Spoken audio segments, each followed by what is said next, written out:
కృష్ణగిరి మండలంలో భారీగా ఇసుక దందా. కర్నూలు జిల్లా కృష్ణగిరి మండలంలోని గోరంట్ల హంద్రి నుంచి ఇసుక ఇష్టం వచ్చినట్టు అక్కడ 500 రూపాయలు ఇచ్చి ట్రాక్టర్ యజమాని శివ ట్రాక్టర్ ఇసుక 7,000 రూపాయలకు అమ్ముతూ ప్రభుత్వానికి గండి కొడుతున్నట్టు ప్రజలు చర్చించుకుంటున్నారు. ఆయన ఎవరో కాదు, కోలకొండ శివ. ఆయన పేరు చెప్తే అధికారులు సైడ్ అయిపోవాల్సిందే. అది ఆయన నైజం.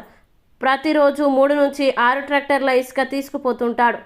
ఎక్కడి నుంచి తీసుకొస్తున్నావంటే నేను ఎక్కడి నుంచైనా ఇసుక తోలుకుంటాను అని అంటాడు. మరి ఏమైనా పర్మిషన్లు ఉన్నాయా అంటే నో పర్మిషన్ అంటాడు.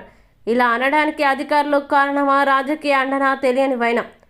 Tractor number AP 21TZ1528, trolley number AP 39UN9257 గల ట్రాక్టర్. మరి దీనిపై చర్యలు తీసుకుంటారా తీసుకోరా అనేది వేచి చూడాల్సిందే.